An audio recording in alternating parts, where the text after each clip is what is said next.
I think I got it. Okay. Recording. We're on. It says recording. Yeah. Okay. Great. Yep. Well, thanks for joining us, everyone. Another beautiful Sunday, hopefully, from wherever you're calling in from.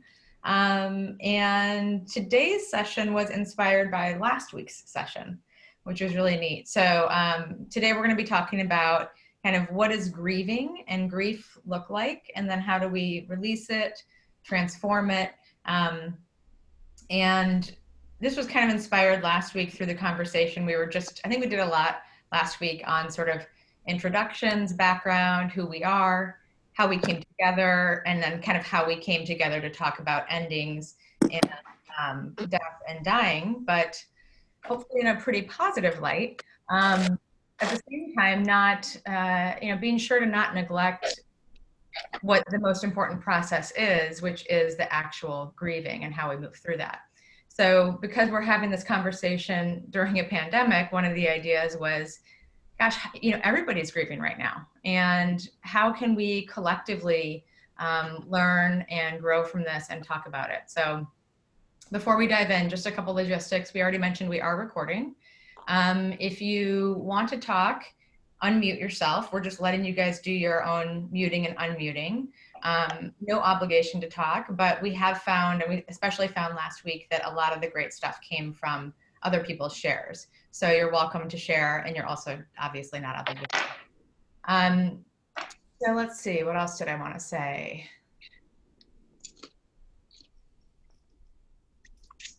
Oh, yeah, one thing I did want to say, as I was thinking about getting ready for this session, I know I can be a very,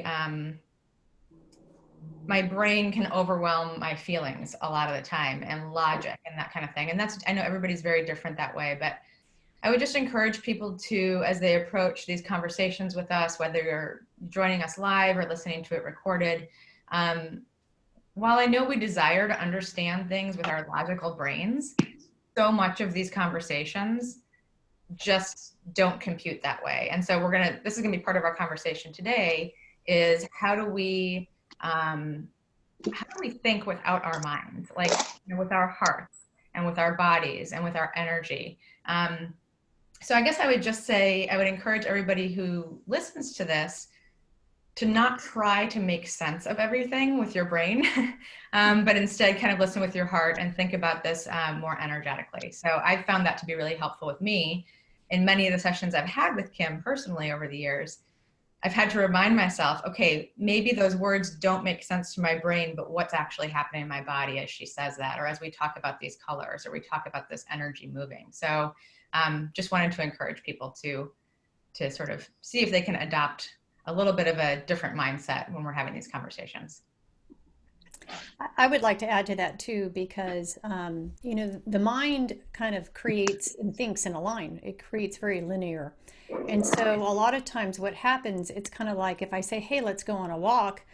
And if the mind says, well, where are we going? What are we going to do? What am I going to see?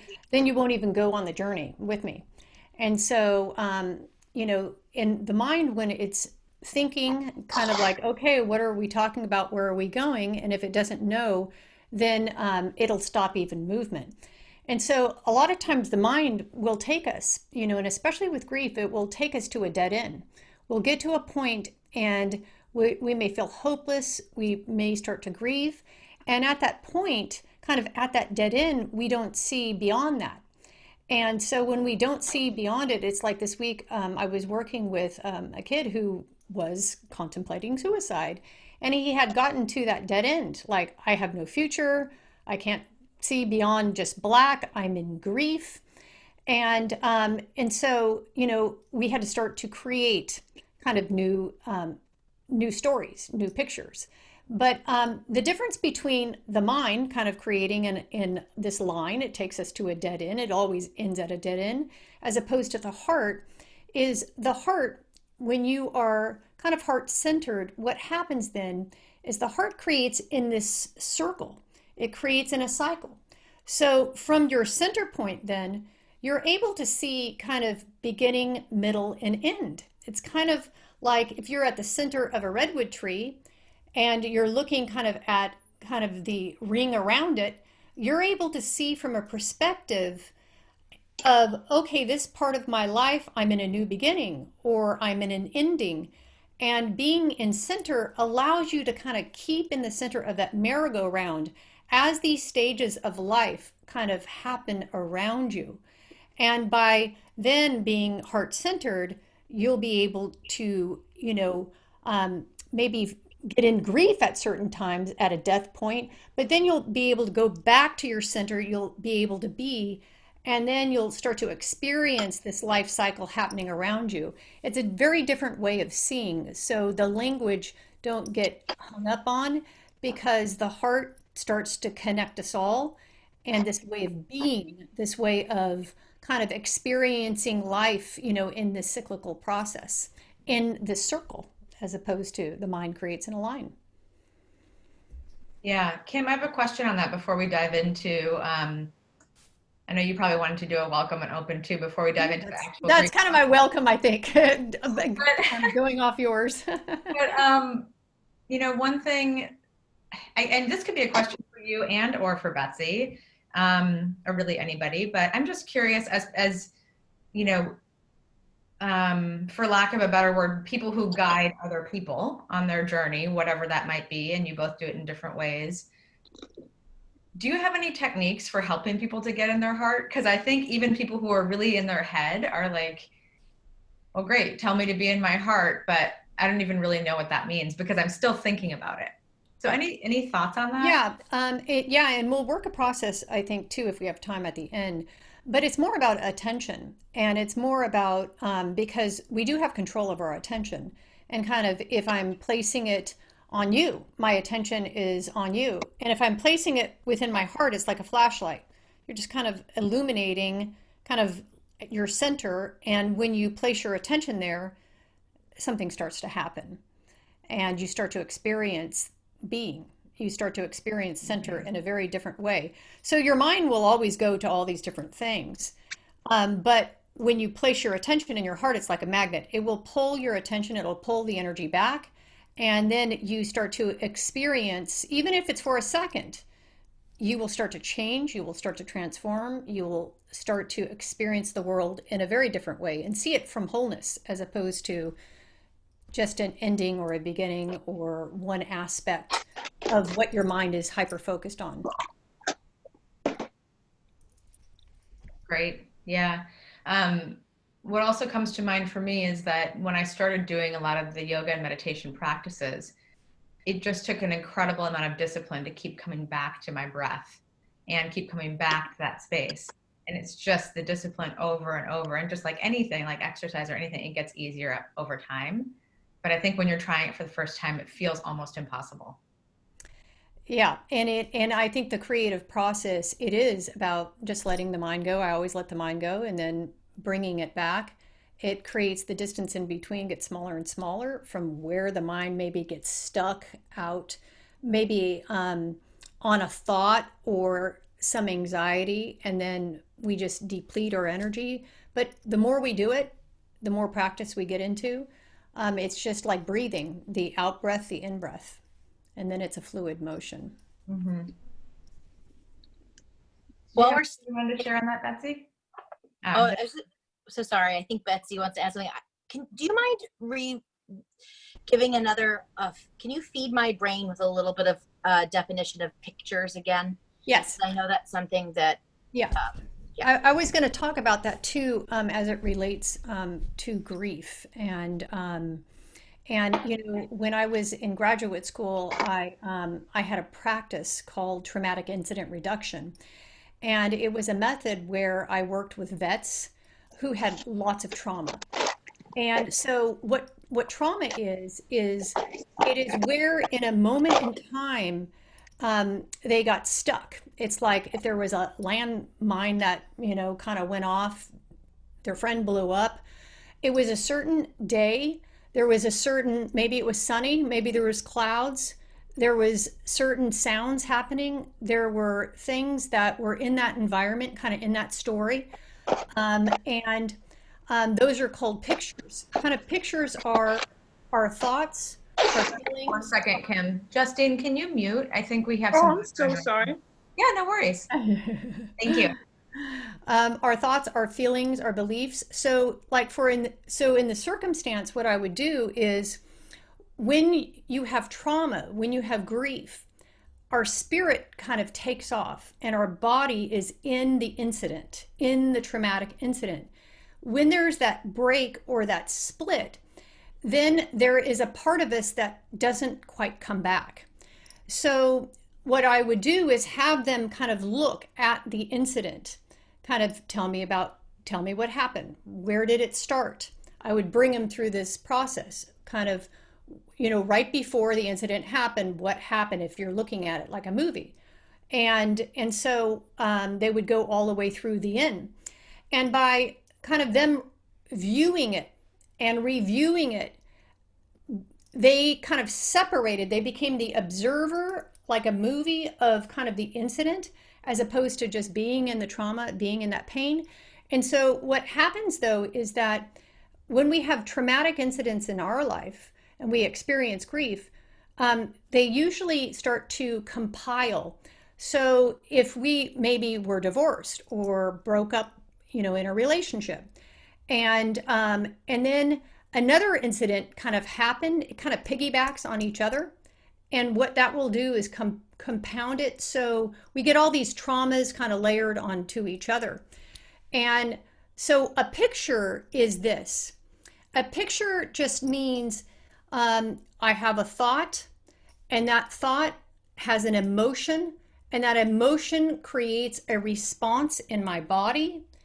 And that response then makes me kind of feel an energy and be in a certain space. And our spirit responds to pictures. So the language of spirit is pictures. We dream in pictures. In our dreams, when we slip and fall, our body responds. The body doesn't know if a picture is real or not real.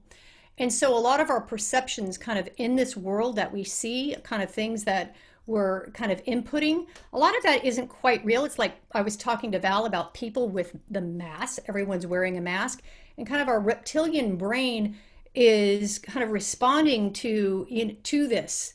And we haven't quite processed kind of what this means on a physical realm. So I use the language of pictures, of where I look when I'm reading someone. I'm looking for where their energy got stored or stuck, and I see it as a picture, and it contains a feeling. There's a lot of thoughts, perceptions around that, and you can pull apart these pictures. And in grief, usually somebody's stuck in a picture, and they can't get out beyond that picture, and they will continue to identify their life in that picture unless we start to create new pictures and release the old pictures. Does that make sense?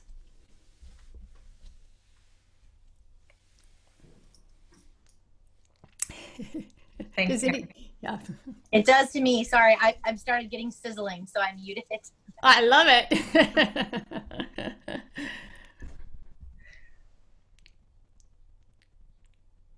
I actually have a question for you guys.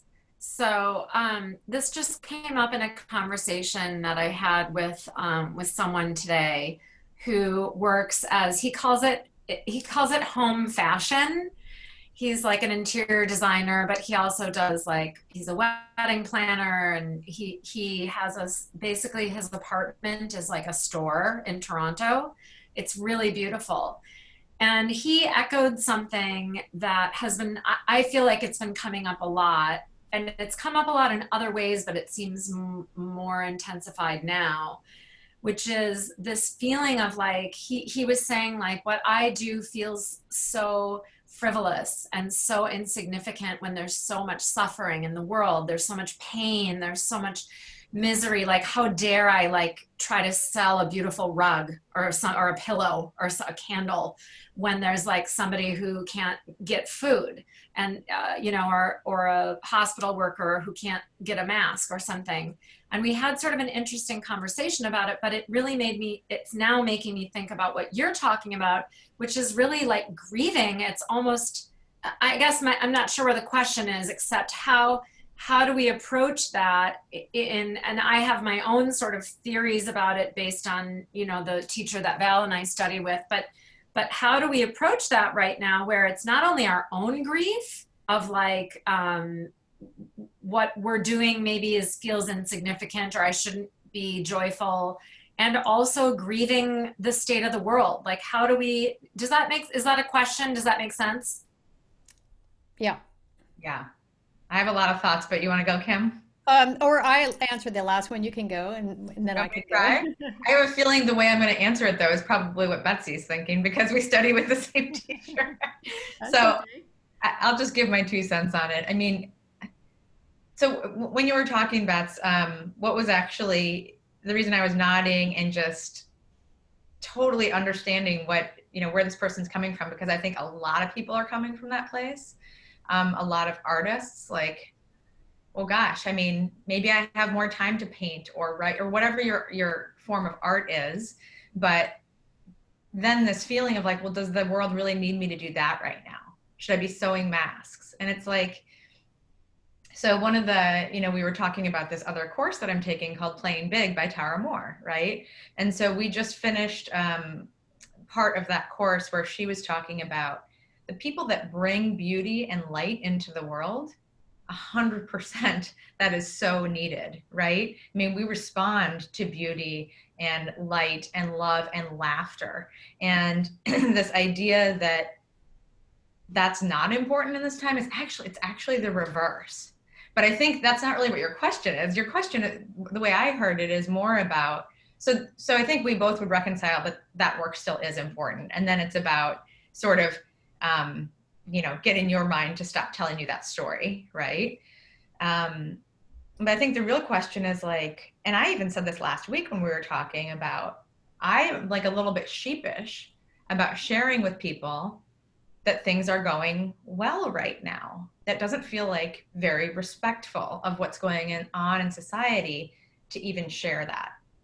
And I think that for me, I'm finding that, okay, well, like this session and the work that we're doing, I do feel like is an important thing to just make it okay for people to talk about this stuff. I mean, you and I talked about the other day, like you might receive our emails and be like, oh my gosh, the last thing I want to talk about right now is death, dying, ending, or grief. Like I want to watch happy videos and look at beautiful things. And so I think the people that are maintaining and continuing to create beauty in whatever form speaks to them is a gift to us. And that you can still make space. And I think this is what you want to talk about, Kim, today with the grief process, is like, you can still make space for that grief. But it doesn't mean that grief has to be a negative emotion, right? That's the other thing, is we're kind of like, we try to kind of keep it at arm's length. Like, okay, how fast can I grieve this, get over it, and be like in a better space, right? So I'm not sure I answered the question, but those were my thoughts based on what you said.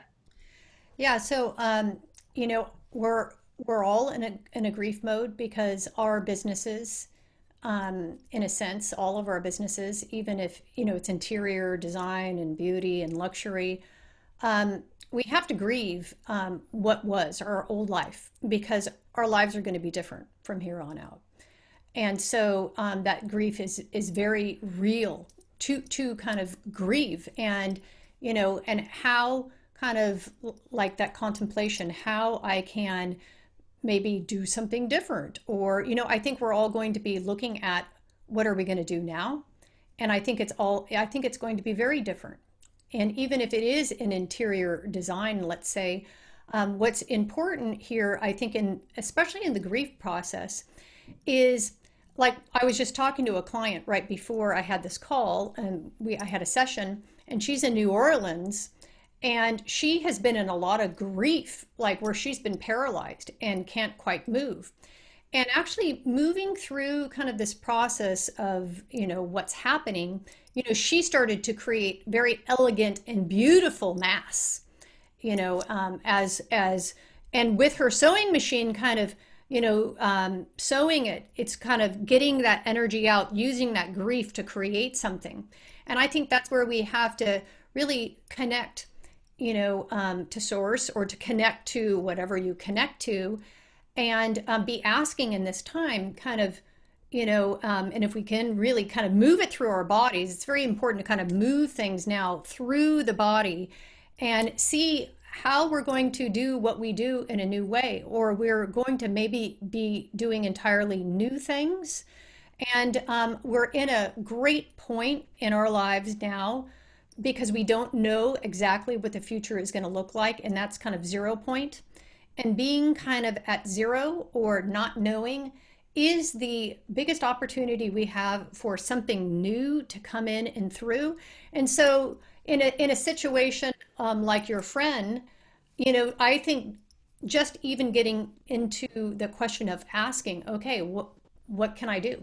Even with my interior design, how can the surroundings, the setting space of an environment can actually impact people on such a positive realm because it is setting space, and that, that color, that beauty allows us to, open our hearts even more. And so yeah, that we're all going to have to look at what we do in a different way.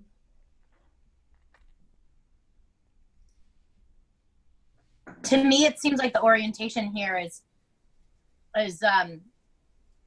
selflessness, but I think that, to me, why I say that word is to be truly selfless. I feel like you have to be whole I believe I have to be whole in myself to actually be selfless. Because if I don't know myself and I'm not grounded in who I am and what I am, I don't think I can truly offer to others. So it's this concept of wholeness, and then coming from that place of giving. And I feel like if that's where people are able to tap into to create, then that is what the gift gets to be. And we can almost feel even more called to create if we can create that space of wholeness and offer the wholeness out. That's what comes up. Yeah, thank you. Yeah, thanks, Jen. One more thought on that topic, because I think you just used the word calling, and I found this from the Tara Moore book again, but she said, just ask yourself, what's calling me right now? Don't try to answer, just ask, what's calling me? And there was a different practice that I had done that was this repeating question where you actually don't try to answer the question. You just keep asking, what is calling me right now? What is calling me? And just kind of let it sit for like 24 hours. Don't try to answer it. And you might get some surprising answers, right? But I think what you said, Kim, about gosh, I mean, I'm not going to try to answer that for your friend, Bets, but it might be that setting space for people who are in helping them see color in a bland hospital room, or everybody's trapped in their homes right now. What can people do to bring some joy to that space in the meantime? So it's like what you said, Kim, about sort of grieving. Well, this is what my business used to look like as a designer in the before times. And what's calling me now in this new normal? At the same time, what you were saying, Beth's and he, she, they, whoever is going through their own process of, well, what am I becoming right now? And what can I give in this next time? And you're probably not going to have the answer while you're in the grief, right? Right, Kim? So it's you're kind of, as you're moving that through, whether you're cooking or sewing or walking or whatever it is, as you're moving and working that through the body energetically, then you can start to see what other things might be possible. Yeah, especially in working, and grief is so different for people. But being, whether it's a divorce, it could be a death, it could be maybe you've been diagnosed with something, something of a loss of your old life, and we all have had now a loss of our old life, and really being in your heart, being in that grief, kind of feeling that grief, and really seeing that grief, and accepting that grief. Kind of that is that first stage, and where we can start to feel it in the body. And then where we may have pain, where, and anytime we have pain somewhere, it's where we don't occupy the body. And so even a very simple practice is, if I have a pain in my stomach, or, even if people have migraines, you connect your heart actually to the pain, and you create a loop, you create the circuit, you create this relationship between the two. And it'll bring actually the energy kind of in the space where you can be in the space. It's very hard to be in pain. We're always trying to escape it or get out of it. And kind of the first kind of part is just really being in it. And when you can move it through the heart is the great transformer. It will change that pain. It will start to clear that pain. It'll start to process that pain, digest that pain. And that is kind of being with it is that first step before you can really kind of grieve it. And I think this group here is, we're seeing pain in other people. We're seeing what other people are grieving. And a lot of times people can't move beyond grief unless they have an acknowledgement, unless somebody's has to acknowledge the grief of where they're at. And if they don't get that acknowledgement, then a lot of times they just get stuck. Like I used to live in Italy, and it was like all the old Italian women with all the black on when their husbands would die, and they'd be walking around for 30 years that way or to the rest of their life, because that is the moment kind of they couldn't move beyond. That's the moment they died. And in a way, since we're all in this death process, are we going to hang on just to this moment of death, or are we going to really then kind of digest it? And this is, I think, so important for us collectively, because no one really looks at death, confronts death, sees death. And it is the foundation then on which the new beginning is built. It's kind of like on the ring of the redwood tree. Every year there is a ring, and it is the dead fossil of the last year's ring that creates the new ring. And so, by really kind of being with this feeling in our hearts, the real change, though, to grief is kind of those next steps. But I'll let you continue, Val. No, Or that's anyone else? If no, I was actually gonna. I think you just took us through the grief process. well, Right? the Started first part is kind of to be in it. Yeah. That next part is to kind of really grieve it, and then release it and transform it. And kind of we're a container right now, just being in a space together, kind of being, it's kind of like meetings. When people go into grief, they may, go to a meeting about grief, but if 25 years later they're still in that same meeting, still grieving and grieving, that's where they've identified with that grief, and they can't move beyond that grief. So that first stage, I think, is like really being in it, feeling it, accepting it, kind of embracing it in our hearts. And then that second kind of phase is where we can release it. This is where the body movement comes in, and this is very important. Kind of when I look at change and transformation, when it happens for people, it's where from our hearts we can release it. We can kind of move it into the ground. We can get it out of the body. Or what that may mean too is that, let's say you have a lot of grief just with our old lives, let's say, or maybe a death, that you can get it outside of you and maybe move it into a stone. Maybe, even just kind of write the grief even on a paper, where you can start to, instead of being just the vibration, now we can start to place it even in an object, and or separate it into a piece of paper. Like write even now your eulogy of your old life, because we're all ending this old life, and the more you can really shut the casket on this old life, the more then we can create something new. So kind of writing down here, okay, what you're letting go of, what the loss is, or putting it into this object, moving then, it's very important to move it into Mother Earth. Because what I do, and I do this every kind of moon cycle, because it gets you really good at endings where you can, bury it in the ground. You're standing over your old life. And even if you have a rock in there, you're looking even at yourself as dead, in a sense, dead in the ground. And by reconciling my old life is dead, or this relationship that I loved, it's gone, it's dead, and then covering it, it's very important, like the ceremony of creating something with the body, of knowing that, okay, I'm moving it into the earth, bringing it back to ash, and kind of, as you drop it and release it, it gets it out of the body. It gives the body a way to process it. And then also too, kind of that last piece is in that transformation piece is where, because we're body and spirit, where we're handing kind of it over, where we're raising kind of, up to connect.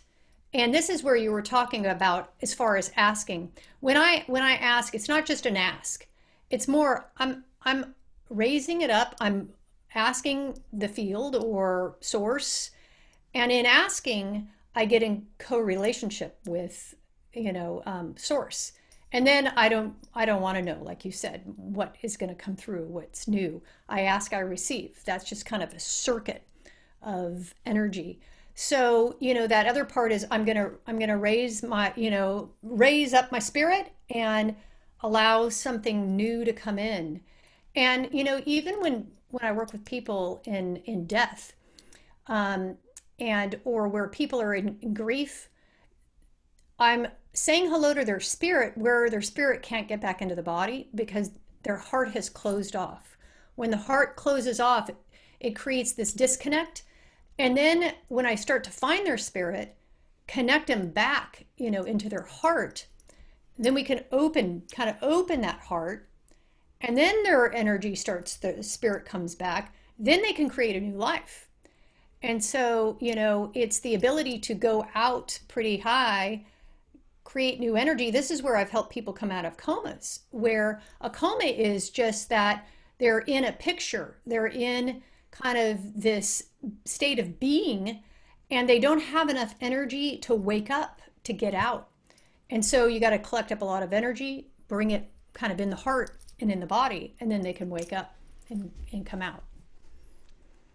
I know that may have been a lot, but really the step is to be in it, to release it, and to transform it, or to grieve it, to release it and transform it. So I want to talk a little bit about getting stuck, because I think a lot of people get stuck, right? Why do people call you? It's like they're stuck. They need some help, right? And so for people that don't do these kinds of practices, I was either listening to a podcast or reading an article about multiple different healthcare workers that never exercised before and have found that during this time they just started running or walking or something very, very, like running is a pretty physical exercise for you to not do and then just start doing. And when I read that or listened to that, it reminded me, I used to be a runner, but I haven't run in years. And after my dad died, I said to my husband, I'm like, I'm going to go for a run. He's like, what? I came back, it was like 5.5 miles later. It wasn't even like a little short run. I was kind of in a lot of pain the next day, but I found that like for about a month, and I was just crying on the run. I was running and crying. And that's what this healthcare worker had said. They said, I just go for a run and I cry, and I run and I cry. And I thought, and then you read that and you hear that in our society and you're like, oh my gosh, that sounds terrible. Right. And instead of like, oh, that's great, because that means they're like, let's celebrate that. Let's celebrate that they're moving, and so that they don't get stuck in that picture. Right. And so, I'd be curious if anybody on the call is willing to share, if anybody has an experience of a time in their life where they did get stuck in a grief moment, and if they'd be willing to share that. So I'll give it a moment to see if anyone wants to respond to that.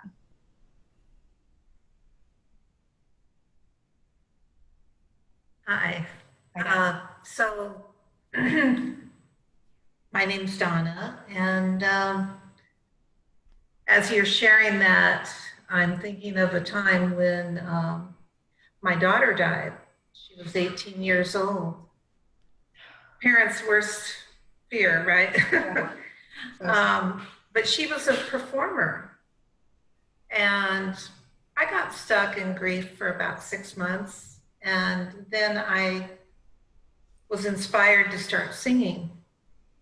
She was a singer. And that was a great way to process my grief because I took singing lessons. I sang songs I loved.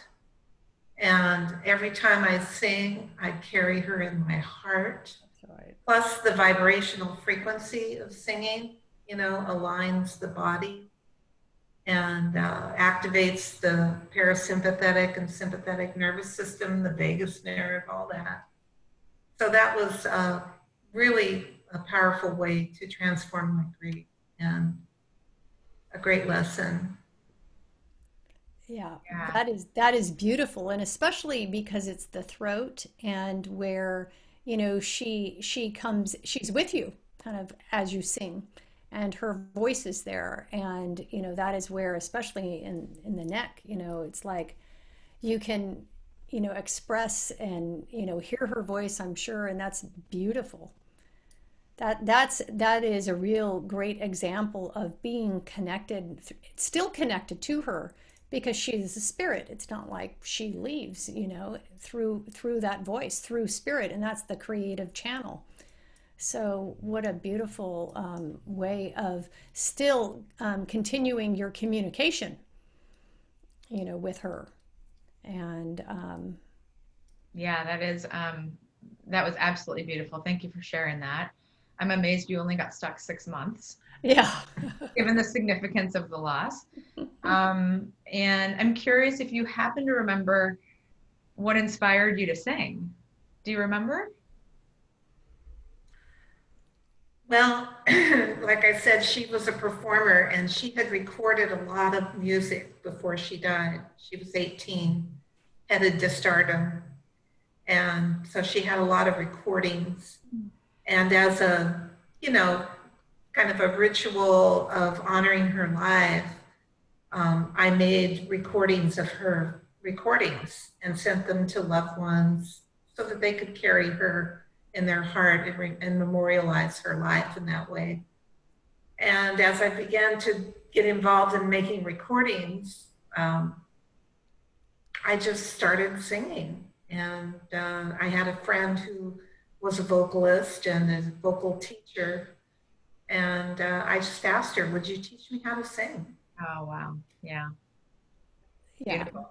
that is such a great example because I mean, because people get stuck, I think, a lot too when they lose a loved one because they they may communicate, but a lot of times what I see is that where they get stuck in that grief moment of the death. And like you're saying that you were celebrating, her voice, and that lives beyond just the body, and continuing, to say hello in a sense to the spirit and creating, and you're co-creating with her, co-creating in this way. And so that's how I've seen people really move beyond grief when they can be very involved with co-creating with the people that have passed because they are spirit, not necessarily in form, but it's very interesting because when I talk to spirits, I'll ask them, okay, what do you want to create even? And then have that relationship, like something begins anew with the person who has passed and the person, like their loved one. So that's just a beautiful example of, something new happening for you coming out of that and how that lives. That's good. It was a process, like everything is. And also, I came to a realization after about 6 months and doing a lot of shamanic work with Angela Sarian. I realized that I really wanted to honor my daughter's Yeah. life. And the only way to really do that was to live and to honor my life. She was so full of life. And she would never have wanted me to destroy my life because she left. That's right. So it was a realization of a way to honor her life, my life, and life. And life, and life. Beautiful. Yeah, very, it's an incredible story. Thank you for sharing. Yeah. Yeah. Um, what about when someone ignores their grief instead of even getting stuck or, starts to process it? And you were talking about getting stuck in that place. What about just, I'm not even going to deal with this? Yeah. So how I see that play out is it's kind of like a storage shed or a closet where we just put all of our junk. We don't know what to do with it. We maybe don't even know how to acknowledge even a feeling. And so we just kind of put it away in the closet until, or that storage shed until that is packed. And it becomes stored energy. And what I call that is I call it the backspace.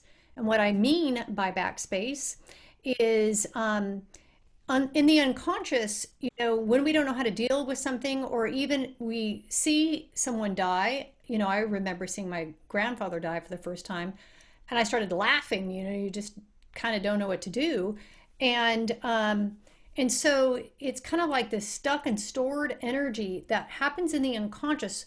Here's the thing, is that we all do it where we don't have access to certain things.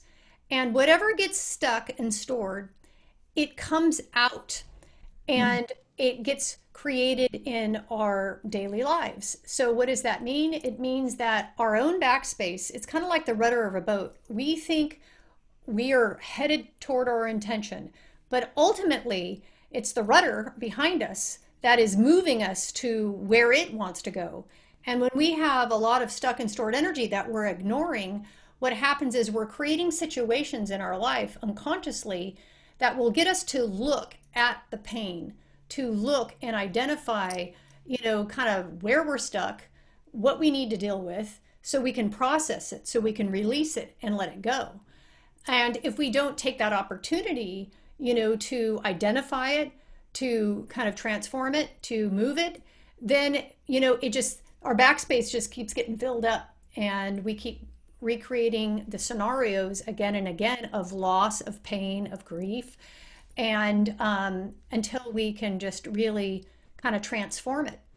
And so that's what I start to see that happens. And that's when I'm working with clients one-on-one. I'm looking to see, and I see that as like, it's like a picture or a box. Okay, you've got about 20% of energy stuck in something you never processed. And so by grounding it, connecting it, by moving the energy in it, it starts to come out. And then you have access to that energy that you can create something new with, if that makes sense. Does that make sense, backspace? Because I know these terms, but we all want to have more access to our own energy, because then I'm sure all of us have done this. I'm on a diet, and I'm starting my diet. I'm doing great for the first week or two, and now I'm starting to eat ice cream and pound the candy and cookies, and it's like we do something totally opposite that we are setting out to do. And so because of all of that unprocessed kind of energy, so by kind of using it as fuel, that's what we can do with it. We can use it as fuel to create something new. And when it moves through the heart, now we have access to it in our intention space, so we can create. Well, so when you say backspace, one of the things that I think of is like making the unknown known, or the Yes. invisible visible, and it's through self-knowledge, right? I mean, ultimately, we're not really encouraged in this society in a very great way to know ourselves, to be quiet, to listen. We're so filled now more than ever with constant information coming at us. And so we look for answers outside ourselves all the time. We look for other people to tell us what's true for us, rather than really listening to what's true for us and getting to know ourselves and being quiet. It's so hard for us to do that, right? And so I think that if you are able to make time and space to actually get to know yourself and get to see what's unknown there, which can be very scary for people that have had trauma, right? Like, I don't want to go and see I don't want to unpack that, right? But even if you don't choose to unpack it, it will unpack itself. You It just will won't unpack be itself. conscious of it, right?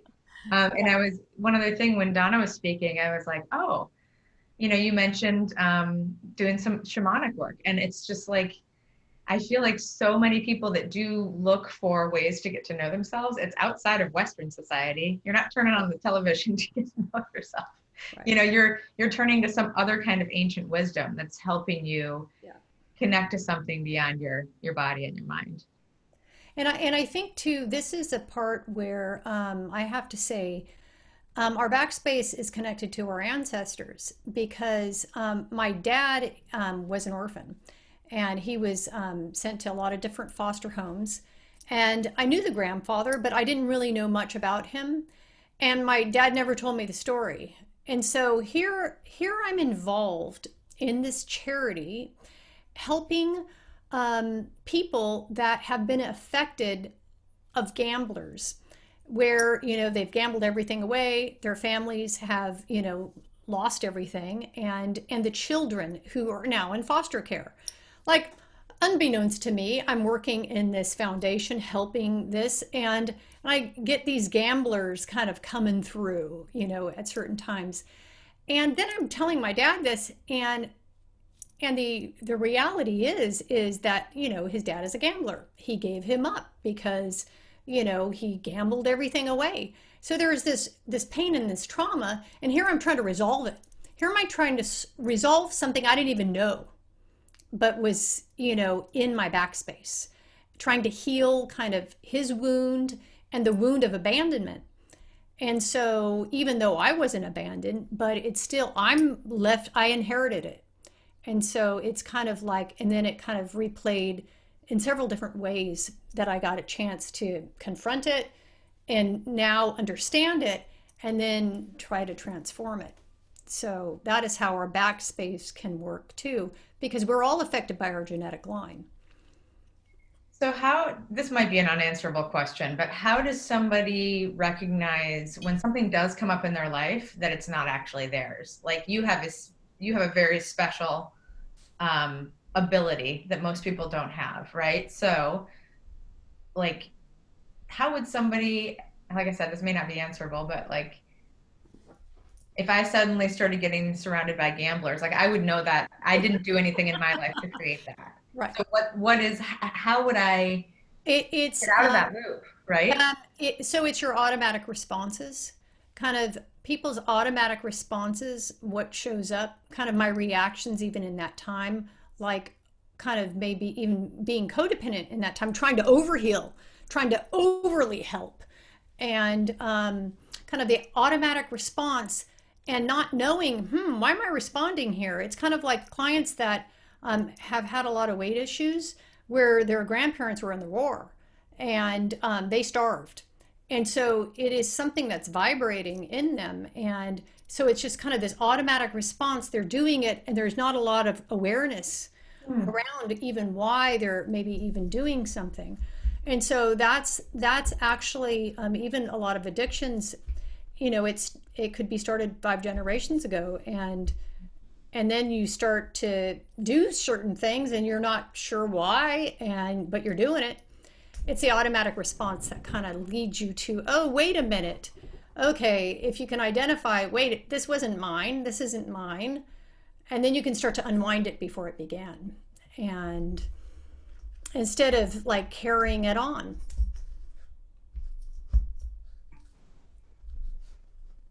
This time goes fast. We have 5 minutes left. And I really wanted to ask, just to open it up to other thoughts based on what we talked about today, or any desires for conversations on specific topics for future sessions.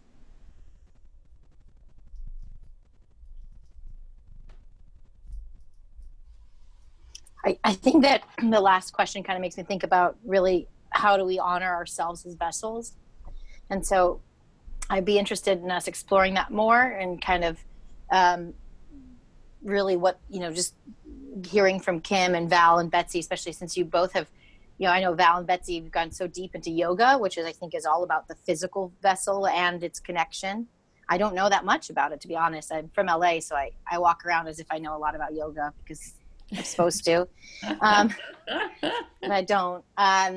And I just think, you know, how do we honor our vessel, and then how do we bring what we're getting from each other to others without being overbearing or directly confronting people's triggers, right? So much like you said, like I always actually, I find how we talk about death is a great example of this, and it's very revealing. Like, does your family say passing, dead, or whatnot? And I have one family that likes to say dead because they want to be real, and they're like, this person's dead, stop making illusions. And then I have the other family who will never say that word. They only say passing or left us.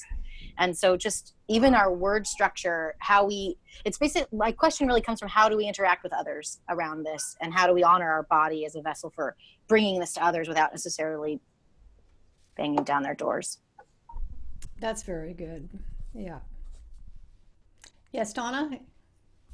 A topic that I would really be interested in exploring more is disenfranchised grief. The kind of grief that's unresolved or has not been resolved. You know, there's so many, especially right now, when a time when really we need to come together. And many of us have unresolved relationships. And that also falls into the grief format. So I would be interested in exploring that topic further. Yeah. Yeah, that's a very good topic.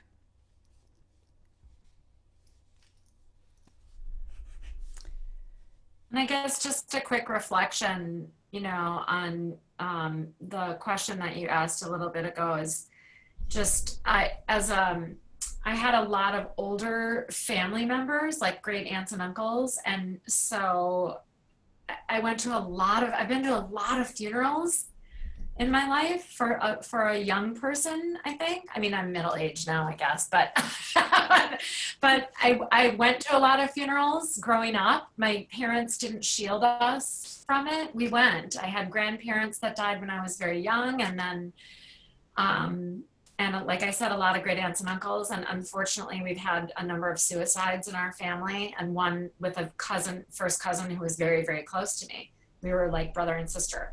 But almost the exposure to it in some ways almost diminished the fear.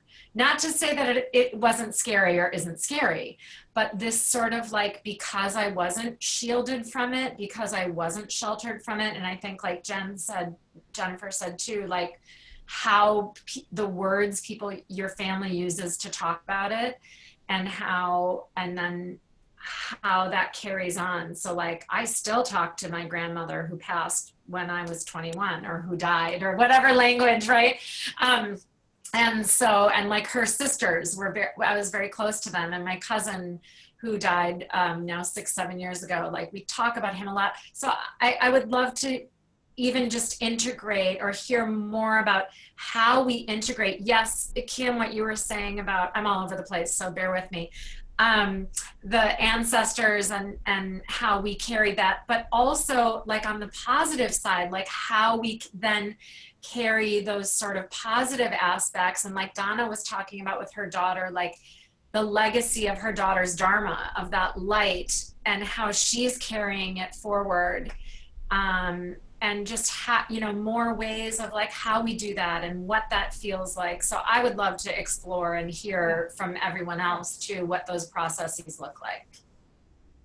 Yeah, no, I think that's really great. Because twice a year the veil gets very thin, and you really have access to the genetic line. And even this last time the veil was thin, I told one of my uncles who was a horse racer, I'm like, okay, you want to bet today? And I don't even bet. I'm like, let's do it. And I put a $5 bet and I won $1,500. And it was like, that was like his creation. I'm like, all right, you got free reign right now. Let's do it. And that was the last time I bet. I mean, that was just recently, but that kind of allows, them to have a voice even. And I think there's something very healing in that, because then they don't overtake you. But that's, yeah, very, I think really good, Betsy. That's, yeah. Yeah. It's just two. So I want to just check in with everybody and say thank you very much for joining us. If you joined us and didn't want to say something, you're welcome to email us. We will post this recorded session. And I know last week there were a lot of people that listened and wanted to share feedback afterwards. So we encourage you to reach out to me or Kim, and we will integrate that and probably do the same time next week as we digest the topics that were suggested and figure out what next week will look like. Yeah. No, that's great. Yeah. Thank you, everyone. Well, thank you. Thanks, everyone. Bye, Erin. Bye, Nancy. Bye. Bye, Thank you Donna. so much. Thank you. Bye, everybody. Bye. Bye. Bye.